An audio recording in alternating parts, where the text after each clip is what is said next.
Good afternoon everyone. I've been working like absolute crazy over the last week, so today we're going to start off the video by finally finishing off the dash beers, which I have actually finished. I had to go buy it down and get some sandpaper from Bunnings Warehouse this morning, and this is what they ended up like. I'm actually quite surprised with how glossy they ended up coming out, considering I completely destroyed them, but I'm super happy. But anyway, that is not what this video is about whatsoever. We're actually about to head up north, all the way about 35 minutes northish, and we're going to go catch up with one of my good friends, Grant Lowe. Now he has a, I believe it's an 05 BA, oh it can't be an 05 then, possibly, maybe an 04 BA GT, but the thing about this GT is that it's supercharged. So what I thought would be a really cool idea is we're going to go head up there and we're going to start off this, this car check series with his car, beautiful BA GT, and I can't wait to catch up with him again. He's a really good guy. So we're going to go ask him some questions about his car, give a walk around his car, and go for a ride in it, which should be pretty awesome. So anyway, I hope you guys really enjoy the video, and I will start heading up to the place that is north. Also, I remembered to charge my GoPro, so that way there should be, hopefully, some really good shots of outside their car. So I did not want to be driving this car today, and I'll show you why in just a second. If you take a quick look inside of my car, you will notice that my kilometers currently say 149,998, which means this cruise right here will be my 150,000 kilometer mark, which is probably going to decrease the price of my car by about 1,000, even though it was probably only worth $1,000 to begin with. Also, I must apologize about the audio. It's going to be jumping between my GoPro and this camera for a fair while. I was hoping that my little sort of thingy that I ordered, the little microphone that I ordered, would have been here in time, so that way I could get some awesome exhaust clips and awesome talking and stuff like that, and it would all be sort of work together, but I didn't get it, so I apologize. However, for the next one, I'll definitely have it. So basically the audio is going to be going from like, Nissan GTR to like Nissan Figaro, and then Nissan GTR again, and then back to Figaro. Like, no. So anyway, let's head north. He even washed it for me.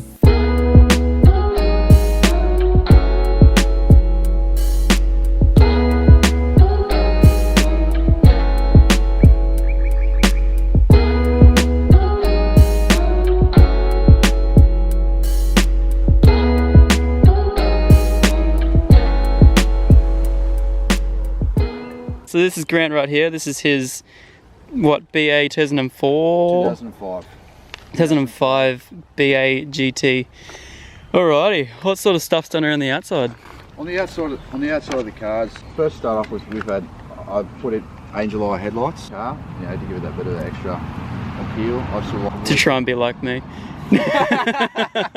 You saw my car, it was cool. No, just joke. Nah, look, I put them in because they look a lot better than what the factory lights did, and they're a lot cleaner and nicer, and the lenses were starting to go. They look a hell of a lot better at night than they do during the day. Because they're not even the LED ones, are they? They're like halogen down the bottom. Yeah. And they sort of like reflect around. There you go. Yeah, I got the same ones, and they just sort of reflect around. They look so much better at night time, but just. As for the other stuff on the outside of the car, I've got a set of Versus Intake 20-inch wheels wrapped in Achilles ATR2 tyres.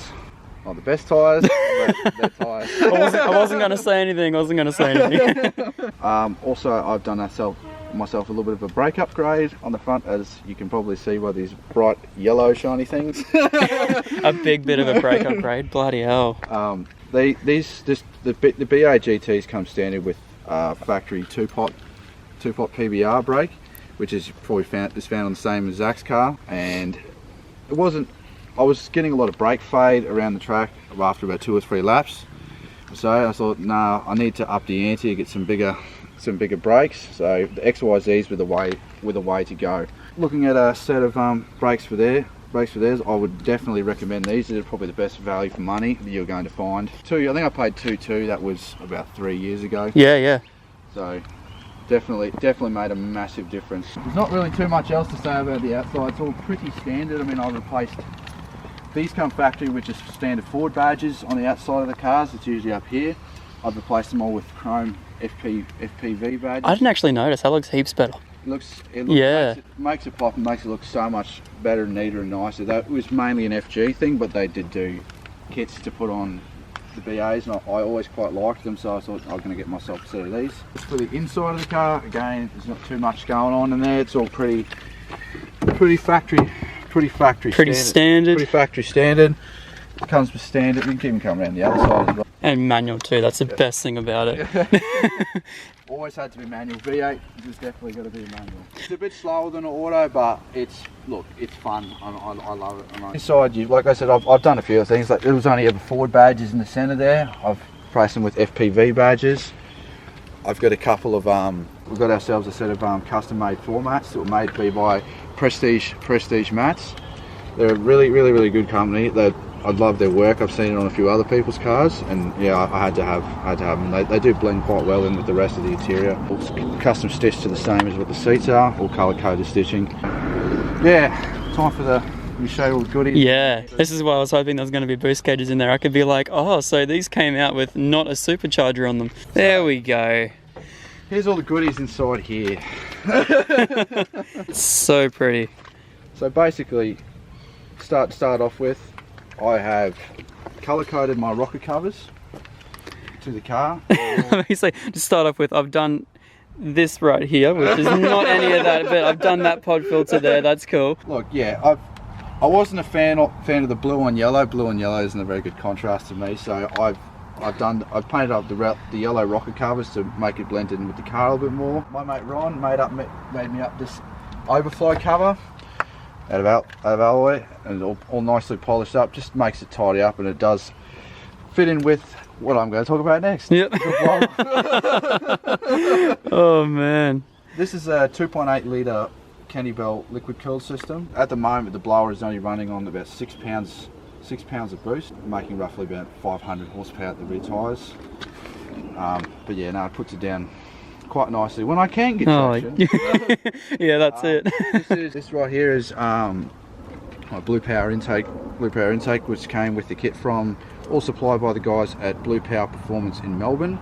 They were incredibly helpful when we were putting everything together. Helped Lee out and helped me out a lot.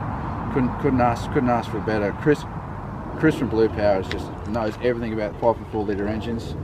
If anyone has any questions about anything like that, supercharging them, turboing them, anything like that, Chris is the man to talk to, because they've done about 40 of these engines, and they are all bad engines. Particular style is called as a twin screw system, which has the 2 screws that are inside here, which forces air straight down inside the manifold, which, you know, that's where all that lovely boost comes from. Exactly right. Where all the amazing horses come from. Yeah. But yeah, look, that's pretty much it. I mean, I've got my 1000cc injectors, full X-Force stainless X-Force system with deleted rear mufflers, because, you know, loud is life. Yep. So. Oh, it's all for horsepower, isn't it? Yeah, definitely. For horsepower. But no, definitely. Look, I will be upgrading the headers at some point in time as well. Like, it is the 2.5 inch system that is on it at the moment is pretty restrictive. If you guys are going to be going for a blower or going for anything or forced induction in general, my advice to you is not do what I did to start off with, but go for a 3-inch system. Hurricane have some great headers for these sort of cars. Like, that's what I will be putting on this 3-inch tune length Hurricane headers. Yep. If not, if you got that bit of extra coin, DeFilippo also makes some great headers for these. I wasn't originally going to be going supercharged. It was just going to be naturally aspirated. Yep. But I sort of was looking. You saw how shiny it was. Yeah. I thought to myself, am I really going to be happy with just cams? I mean, cams are good. They're good for sound. That's another thing as well. Like, if you guys want to put cams in these engines, they're not really going to give you much. That's one thing I will say. They're more for noise. If you do look, fair enough. If you want just that nice choppy sound, and that's all you're looking for, then definitely put them in. It will cost you, you know, upwards of probably about $4,000, including obviously the cost of them to probably put them in. Probably roughly around there, maybe. Everywhere is going to vary, but they're really only going to be for sound. The best way for these engines to wake them up is to put forced induction on them, whether it's Yeah. turbos or supercharging or anything like that. But this definitely gets rid of any sort of doughiness that they do have from factory, which they do. Another thing to do is with these as well, you can put in, I haven't done it myself yet, I'm going to be keeping the standard ones, but you can put diff gears. That's pretty much it for easy done. the side there. So Awesome. I guess we'll jump in the car and we'll do some other stuff. Yeah, definitely. What the questions that people have asked. Yeah. That's it.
Alright, so you guys asked for some questions to be answered. I don't know how to get that out of the way. That's just going to sit there, that's alright. Rewind, that's cool. Peter said rip the skid. So, yeah. So take it down to Mexico and skid it. Yeah, cool. So that, yeah, everyone just wants you to skid it, rightio. That's just about it. That's just about every question that I get. Next one is, why'd you go supercharger over turbo? I went supercharger over turbo just because basically it's a lot cleaner in the engine bay, and the fact that it was going to be, like, funnily enough, it is actually going to be a lot cheaper for me to do, because if I was going to have turbos, it was going to be in the bay. I don't want turbos under the car. Yeah. You know, if I'm paying all this money to have turbos, I want to see them. And there's no chance putting them anywhere near on top of that engine, hey? No. Sweet. If you were to have any other car? If I would have any other car? Yep. Oh, these are just other questions I was thinking of. Yeah, all good. A dream car for me would be obviously, like, you know, and that sounds a bit cliche, but I mean, I'd love a Phase 3.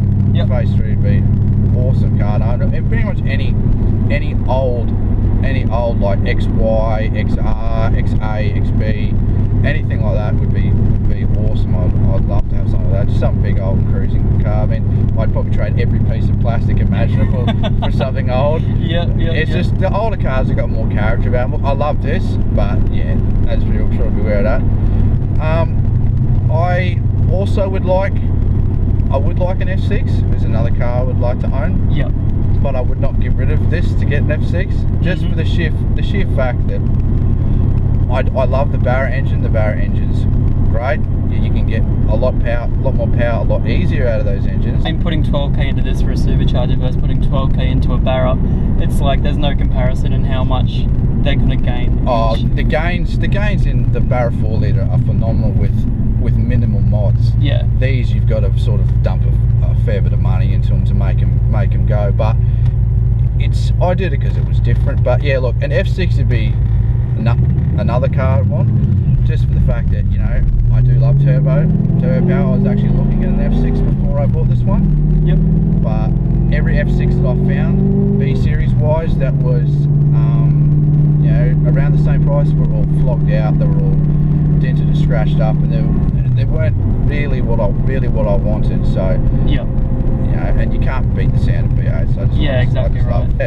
Yeah, it's just something V8 and supercharged, which is probably what you have. V8 and supercharged is like is me to a T. I mean, everyone knows that. I mean, the Barras are good, but I personally think this car suits me more. Yep. This car is a very drivable car. It does have a few quirks, like, you know, the clutch in this car is not the lightest clutch. Yeah. Yep. But look, it's all part and parcel of modifying your car. But like, it is a very drivable car. You know, it's very stable on the road. You know, it's very comfortable on long drives, and it's got plenty of power.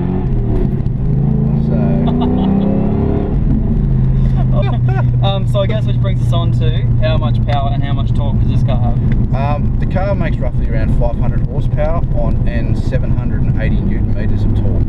Yeah. So which is enough to spin. It's enough to be quite honest. You know, it's plenty for what I need right now. I will be building the engine. That is my plan. The biggest downfall of these engines is the rods in the engines. The junk. For more sense of the word, you know, they're just, once you start putting too much boost, they do like to get a leg out of bed. Yep. That's why I've only kept it as such mild boost for the moment. But once this engine is built, you can see upwards of about probably 650 odd on 650 horsepower on 98, and probably upwards of nearly 700 on E85. So, you know, it's all money, upgrading the fuel system, all that sort of stuff. Exactly right. But yeah, look, 500 horsepower is enough for me at the present moment. You know, from where I'm sitting at with getting a house and all that sort of stuff like that. Yep. But you know, it's enough for me. And I just like to drive it and enjoy it. You know? Yeah, it's a beautiful car. No, awesome. Thank you very much for that. I fully appreciate it. Cheers, mate. I really do. Private driveway.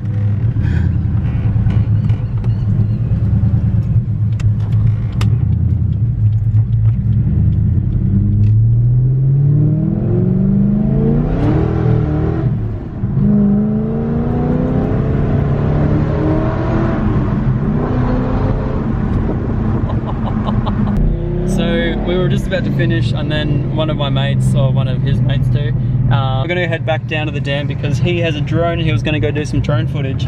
So we decided, oh, Supra. Up it. Oh, he won't. Anyway, yeah, we're going to head down to the dam. We're going to go do some drone footage, so I'll put that on right now.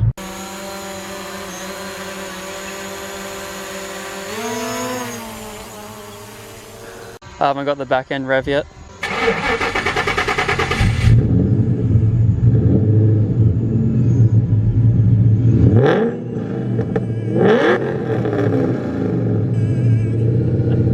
Yes.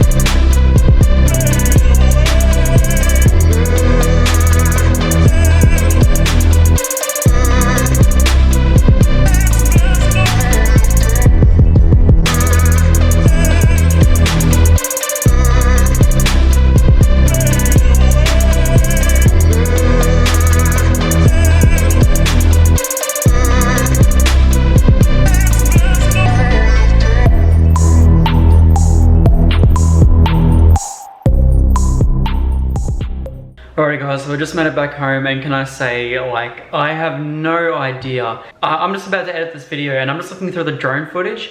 I just couldn't believe it. I've actually never seen or used drone footage before, so it's kind of really new to me, but I'm just so happy that Gavin actually showed up. So what happened was, we ended up finishing the video and I was like, cool, I'll head home now. That's all good.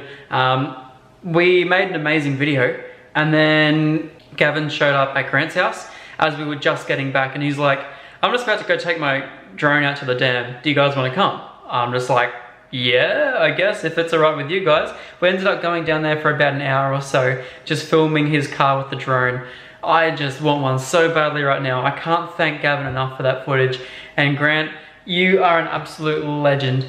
You and your fiance are absolutely amazing people, and I can't thank you enough.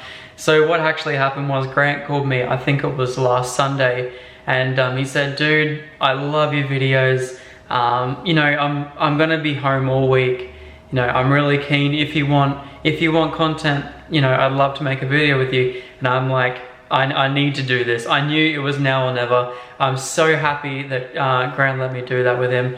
And yeah, I hope you guys really enjoyed the video. I hope you really enjoyed Grant's car. I hope that all the audio was good. I hope that all the clips were good. I hope everything about this video was good, and I hope you guys really enjoyed it. Anyway, I will see you all very soon. Catch you later.